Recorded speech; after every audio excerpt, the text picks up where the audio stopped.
Hello दोस्तों, आप सभी का आकांक्षा कोचिंग क्लासेज में स्वागत है। हम लोग बिहार स्टेट पेपर फर्स्ट और सेकंड का जो जनरल पेपर है उसका आज दूसरा सेट देखेंगे। Previous year question youth competition type का। तो पहला सेट हम लोग कर चुके हैं, आज दूसरा सेट देखेंगे।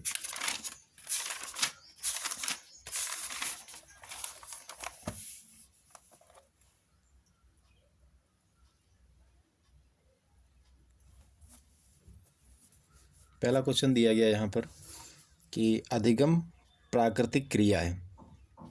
ये जीवित प्राणी का अधिगम प्राकृतिक क्रिया, अधिगम किस पर होता, तो जीवित प्राणी पर अधिगम लागू होता है।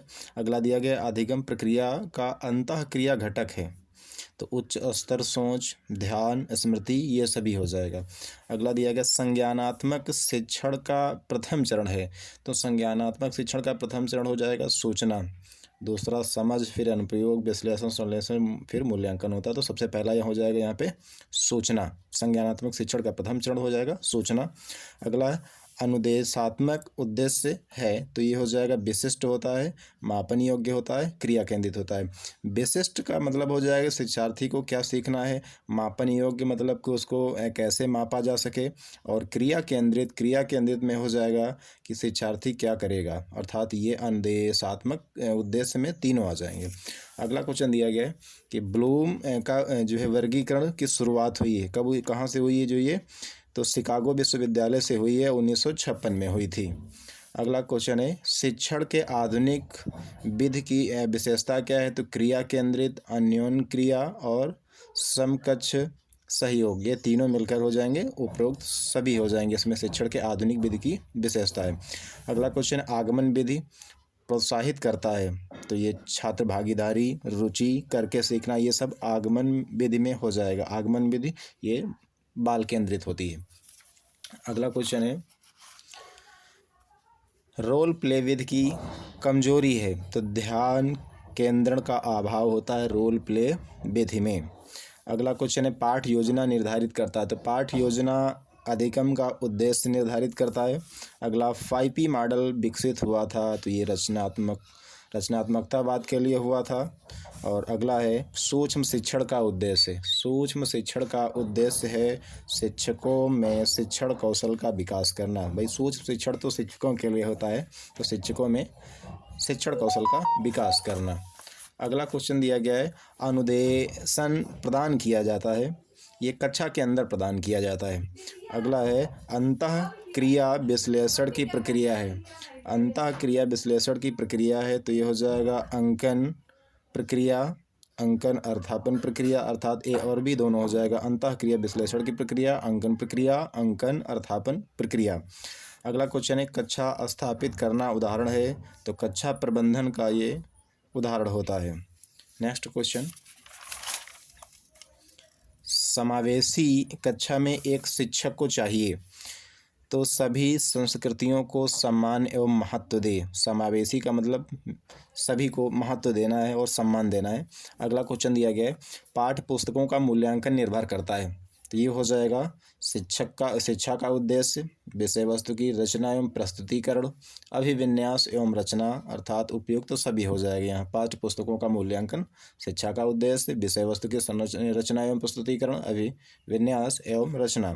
अगला दिया गया पुस्तकालय का उद्देश्य है ज्ञान और सूचना प्रदान करना, खेल प्रदान करने के लिए नहीं, ये तो स्टेडियम में खेल प्रदान होती है, ज्ञान और सूचना प्रदान करना ही पुस्तकालय का उद्देश्य हो जाएगा। अगला प्रभावी शिक्षक है। प्रभावी शिक्षक है जो छात्रों को सीखने के लिए प्रेरित करते हैं, वो प्रभावी शिक्षक कहलाते हैं। अगला दिया गया है कि एक व्यक्ति पेशे के रूप में शिक्षण का आनंद ले रहा है, आनंद ले सकता है जब वह है, तो छात्रों से सम्मान पाकर ही वो शिक्षण का आनंद ले सकता है। अगला क्वेश्चन है उत्तम शिक्षक को न्यूनतम ढंग से किस स्तर तक शिक्षण करना चाहिए, तो अवबोध स्तर तक शिक्षण करना चाहिए उत्तम शिक्षक को।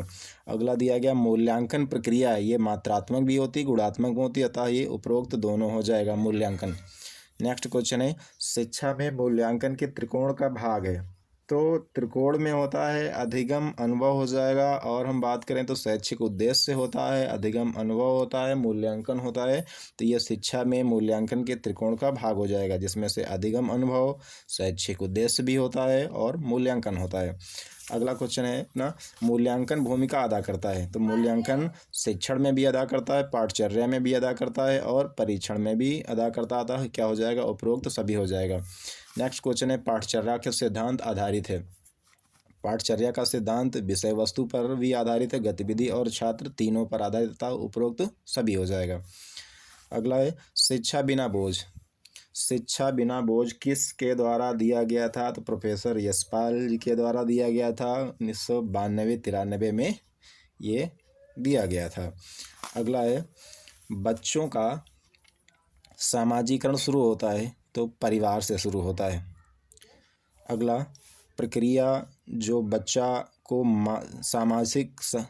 सामाजिक रूप से अनुकूलन बनाता है, वह प्रक्रिया जो बच्चा को जो है सामाजिक रूप से अनुकूलन बनाता है, तो सामाजिकरण हो जाएगा। अगला, अच्छे छात्र वो होते हैं जो हमेशा सीखना चाहते हैं। अच्छे छात्र कौन से होते हैं? जो हमेशा सीखना चाहते हैं। अगला दिया गया, छात्र सबसे अच्छी तरीके से सीखते हैं कब? जब वो स्वयं करके सीखते हैं, तो अच्छी तरीके से सीखते हैं, तो यहाँ पे हो जाएगा करके। नेक्स्ट क्वेश्चन है, वास्तविक वस्तुओं को शिक्षण सहायक सामग्री के रूप में दिखाना चाहिए। तो रुचि को प्रोत्साहित करता है, ये जिज्ञासा बढ़ाने के लिए होता है, भागीदारी बढ़ाता आता है। क्या हो जाएगा? उपरोक्त सभी हो जाएगा। गौतम बुद्ध के प्रवचनों की भाषा थी कैसी थी? तो ये पाली थी। अगला है, राम का पुल या राम सेतु निम्नलिखित में से किस जल डमरू मध्य में स्थित है? तो ये हो जाएगा पाक जल डमरू मध्य में स्थित है। नेक्स्ट क्वेश्चन है, मार्च 2020 में लॉकडाउन के दौरान प्रमुख क्षेत्रों में किस क्षेत्र की वृद्धि सकारात्मक रही थी? अतः ये प्रीवियस ईयर के क्वेश्चन है, तो पुराना क्वेश्चन है ये। हम लोग इसे अनुमान लगा सकते हैं कि किस प्रकार से पूछे गए थे क्वेश्चन। तो दिया गया, मार्च 2020 में लॉकडाउन के दौरान प्रमुख क्षेत्रों में किस क्षेत्र की वृद्धि सकारात्मक रही तो कोयला की रही थी। अगला दिया गया क्वेश्चन, निम्नलिखित में से किस वर्ष में बिहार और उड़ीसा बंगाल से अलग हुए थे? तो ये 1912 में अलग हुए थे, और जो 1936 में है तो एक अधिनियम आया था। यहाँ पे दिया गया 1935 के बिहार और उड़ीसा आपस में अलग हुए थे, यानी कि 1912 में बिहार और उड़ीसा पश्चिम बंगाल से अलग हुए थे। फिर बिहार और उड़ीसा कब अलग हुए? तो 1936 में हुए। फिर 2000 में झारखंड बिहार से अलग हो गया था। अगला दिया गया, पटना मरीन ड्राइव बिहार का थेम्स पथ का संस्करण एक एक्सप्रेसवे है जो गंगा नदी के साथ चलता है।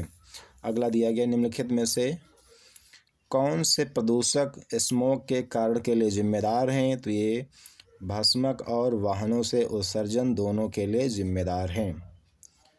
ये भस्मक हो जाएगा और वाहनों से उत्सर्जनता दोनों के लिए जिम्मेदार हैं स्मोक। नेक्स्ट क्वेश्चन है, पुनर्नवीनीकरण कागज को खाद्य कंटेनरों में उपयोग के लिए प्रतिबंधित क्यों किया गया है? तो यानी कि क्योंकि कागज बहुत मोटा है और खाद्य कंटेनरों को ढक नहीं सकता, जिस कारण से इसे प्रतिबंधित किया गया है। बड़े पैमाने पर पेड़ों की कटाई कहलाता है, तो वनों की कटाई हो जाएगा। अगला दिया गया है, वनों की कटाई को ऐसे करते हैं, यहाँ पे दिया गया है निर्वनीकरण कहते हैं, हालांकि ऑप्शन में है नहीं, तो यहाँ पे वनों की कटाई हो जाएगा। अगला क्वेश्चन है, निम्नलिखित में से कौन सी ग्रीन हाउस गैस नहीं है? कार्बन डाइऑक्साइड है, CO2, मीथेन भी है, नाइट्रस ऑक्साइड भी है, तो यहाँ पे कार्बन मोनोऑक्साइड ये ग्रीन हाउस गैस नहीं है। अगला क्वेश्चन है, निम्नलिखित में से किस राज्य में अस्थायी वनों के तहत सबसे बड़ा क्षेत्र है? तो ये मध्य प्रदेश में वनों का सबसे बड़ा क्षेत्र है। वन कितने % होने चाहिए? 33% होने चाहिए। अगला दिया गया, यदि एक आयत की लंबाई और चौड़ाई 10 मीटर और 8 मीटर है तो उसका क्षेत्रफल, तो क्षेत्रफल लंबाई गुणे चौड़ाई होता है, 10 8 80 वर्ग मीटर हो जाएगा। अगला दिया गया है, 6250 की धनराशि पर 12% वार्षिक साधारण ब्याज की दर से 3 वर्ष में प्राप्त होने वाला ब्याज है। तो साधारण ब्याज बराबर मूलधन गुणे दर गुणे समय होता है बटे 100। तो यहाँ पे देखो मूलधन हो गया, ये दर हो गया, ये समय हो गया। हम सिंपलिस्ट करेंगे तो ये कितना हो जाएगा, 2250 हो जाएगा।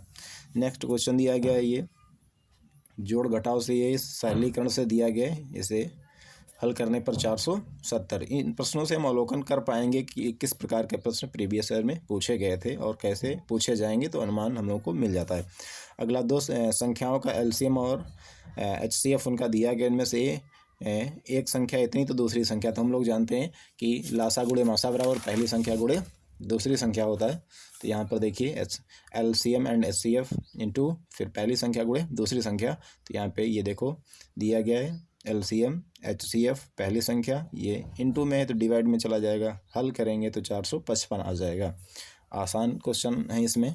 अगला दिया गया, एक आदमी की जो छाया की लंबाई आदमी की लंबाई की 1/√3 गुना सूर्य का उन्नयन कोण क्या होगा, तो ये उन्नयन कोण यहाँ पर क्या होगा, तो ये दिया गया है कि जो छाया उसकी आदमी की छाया की जो लंबाई आदमी की लंबाई का, तो ये लंबाई x है तो इसका कितना हो जाएगा, x का 1/√3 गुना हो जाएगा।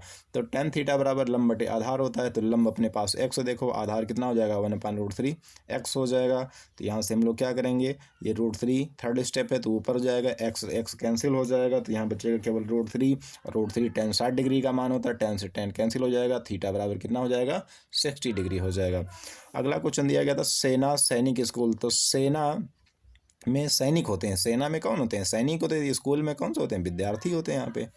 अगला हो जाएगा, वह शब्द चुने जो समूह के अन्य शब्दों से सबसे कम मिलता जुलता है। पीतल हो गया, डुरालुमिन हो गया और जर्मेनियम कांस्य। तो जर्मेनियम जो है ये एक धातु है और पीतल और डुरालुमिन और कांस्य जो है ये एक मिश्र धातुएं हैं। नेक्स्ट दिया गया है कि 81 है, 9 है, 64 है, 8 12 है। तो यहाँ पे क्या होगा, देखिए 9 का गुणा स्क्वायर करेंगे 9 का, तो 9 9 81 हो जाएगा, 8 8 64 हो जाएगा, तो 12 12 144 हो जाना था, इसलिए 144 यहाँ पे अपना आंसर हो जाएगा। अगला एक दिया गया है, एक निश्चित कोड में PAGS पेजेस को RDIH और S दिया गया यहाँ पे, हाँ G E और S दिया गया था, सब में 2 3 फिर 2 3 2 3 क्रम से बढ़ा दिया गया है। इसी प्रकार से इसमें भी 2 3 2 3 बढ़ाया तो इसका कैसा हो जाएगा, तो वही क्रम हम लोग अपनाएंगे। यहाँ O से 2 बढ़ाएंगे Q हो जाएगा, T से 3 बढ़ाएंगे W हो जाएगा, फिर 2 बढ़ा फिर 3 बढ़ा फिर 2 बढ़ा हुआ, एक क्रम बना हुआ है। अगला लास्ट क्वेश्चन है इस सेट का कि कुसुमा रवि की पत्नी है, गोविंद और प्रभु भाई हैं, गोविंद रवि का भाई है तो प्रभु कुसुमा से है, तो यानी कि कुसुमा रवि की पत्नी है, कुसुमा रवि की पत्नी। तो यहाँ पे देख सकते हैं ये कुसुमा है और ये रवि की पत्नी कौन है, कुसुमा है, यहाँ पे लिखा हुआ पत्नी। फिर आगे कह रहा गोविंद और प्रभु भाई हैं, देखो गोविंद और प्रभु ये दोनों क्या हैं, भाई भाई हैं। फिर गोविंद रवि का भाई है, तो जो गोविंद है और रवि का क्या है, भाई है, तो रवि का भाई प्रभु भी होगा। फिर कह रहा है तो प्रभु कुसुमा से कैसे संबंधित, कुसुमा से कैसे संबंधित है, तो ये ब्रदर इन लॉ, यहाँ पे ऑप्शन नंबर C बिल्कुल सही हो जाएगा। Please subscribe and share. Thank you.